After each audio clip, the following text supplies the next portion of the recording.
Fannie Lou Hamer Professor of Rhetorical Studies Davis Houck is a professor in the College of Communication and Information at Florida State University.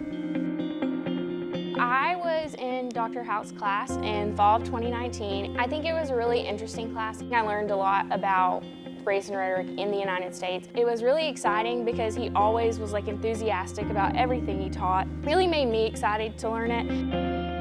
Out of all my classes at Florida State, I can easily say that that was the class I've learned the most in and got the most out of. Houck teaches a variety of courses at FSU. His true passion, however, is buried deep in the Mississippi Delta. For many years, Houck has been an expert on the Emmett Till case of 1955. So Emmett is a 14-year-old boy. He is from Chicago, and he comes to Money, Mississippi to visit his family in August of 1955. And Emmett's kind of the life of the party. The trip over to the Bryant grocery store was a part of the fun adventure that Emmett and his family, the young boys, were having. Although certain details remain clouded, it is clearly known that at some point he whistled at the storekeeper, Carolyn Bryant. This act was detrimental in the Deep South, where black men were not to flirt with white women. 3 days later, her husband, Roy Bryant, and his half-brother, J.W. Milam, show up at the house, go room to room, looking for him, eventually find him, take him physically out of the house, and that's the last time his family ever saw him again.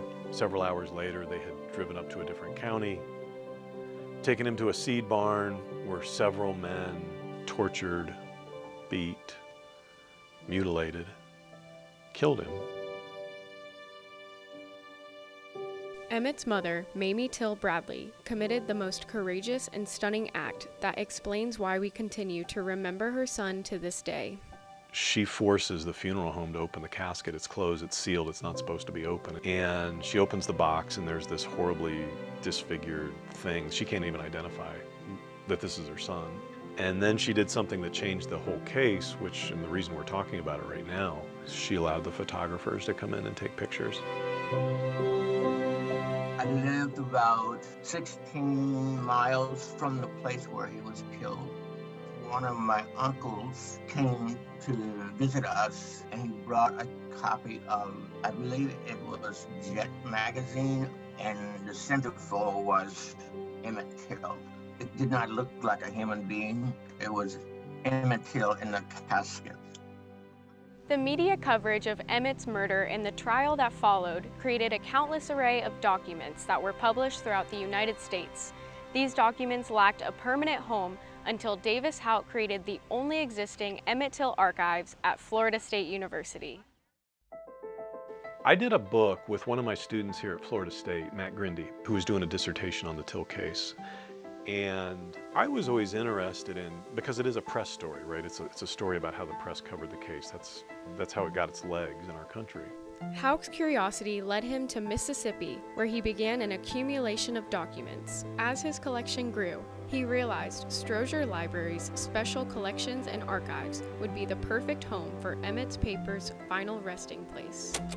When I approached Julia Zimmerman, who was then the dean of Stroger Library, she was the one who said, yes, Florida State would totally want to do this. If you can help us do it, let's do it. There was really no question to me from the beginning of the proposal that it was not only something that was quite feasible, something that FSU and FSU libraries could absolutely participate in and help with. It was like the grandest of things that someone would do, and it would be here in the city where I live.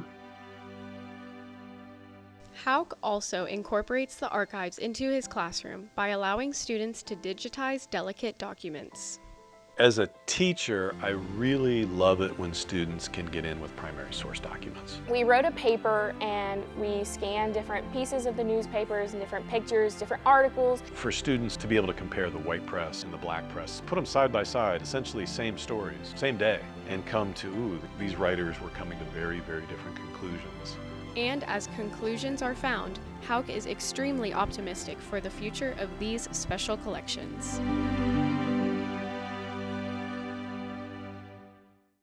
Davis has been a remarkable inspiration for me in a number of ways. But I think that this is the capstone because it's not just personal me stuff.